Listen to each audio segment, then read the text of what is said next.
नंदिनी कौन मुह सुखे बसीच ସାର୍ ଶୀତ ଦିନ ସେ ପଳେଇଲାଣି କିନ୍ତୁ ଆମ କ୍ୟାସ୍ କ୍ୟାସ୍ ଅଛି କିଛି ବି ପିକନିକ୍ ହେଲାନି। କରିବା ଏଇଟା ଗୋଟେ କଥା କରିବା ନା ଆଉ। କେବେ କରିବା ଯେ ତ ଶୀତ ଗଲା ପରେ କରିବା। ହବ ହବ ହବ ସବୁ ହବ। ଆରେ କଣ ହେଲା ଏତେ ଦି ଜଣ ଏତେ ବ୍ୟସ୍ତ ବିବ୍ରତ ଜଣା ପଡୁଛ କଣ ହେଇଛି? ସାର୍ ପିକନିକ୍ ହବ ଯେ କିନ୍ତୁ ଶୀତ ପଳେଇଲାଣି ପିକନିକ୍ ହେଇନି ଆମର। ଆଉ ପିକନିକ ହବ ତ ଆଚ୍ଛା କୋଉଠିକି ଯିବାକୁ ତମାନେ ପିକନିକ ଚାହୁଁଛ କେମିତିଆ ଜାଗା? ସଜେସନ୍ ଦଉନାହାନ୍ତି ମାନେ କେମିତିଆ ଜାଗା କୋଉଠି? ଟିକେ ଶାନ୍ତି ପ୍ଲେସ୍ ଥିବ ଆଉ ସବୁ ଶିଖିବାକୁ ମିଳୁଥିବ କିଛି। ଆଚ୍ଛା ତ ପାଖାପାଖି ଶାନ୍ତି କହିବେ। ଥିବ ତ ପିସ୍ ପାଗୋଡା ତ ଭୁବନେଶ୍ୱର ସହରଠାରୁ 8 କିଲୋମିଟର ଦୂରରେ ଅଛି ନା ଆମର ପିସ୍ ପାଗୋଡା।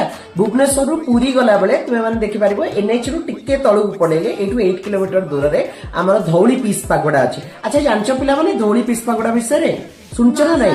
ମନେ ରଖ ପିଲାମାନେ ଧଉଳି ପିସ୍ ପାଗୋଡା ହଉଛି ଆମ ଓଡିଶାର ଅନନ୍ୟ ଐତିହ୍ୟ ଯାହାକି କଳିଙ୍ଗ ଯୁଦ୍ଧର ଗାଥାକୁ ଦର୍ଶାଇଥାଏ। ଆଉ ସବୁଠାରୁ ବଡ କଥା ହଉଛି 1837 ମସିହାରେ ବ୍ରିଟିଶ କର୍ଣ୍ଣେଲ ମରକାମ କିଟୋ ଏଇଟାକୁ ଡିସ୍କଭର କରିଥିଲେ।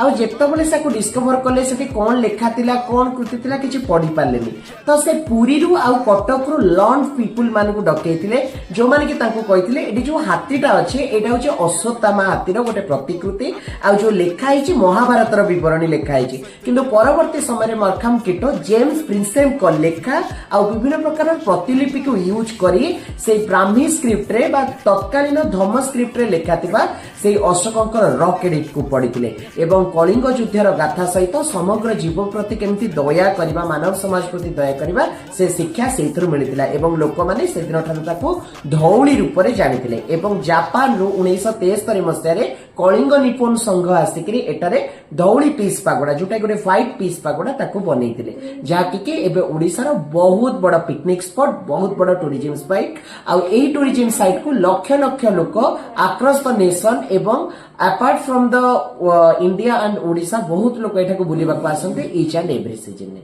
ଠିକ ଅଛି।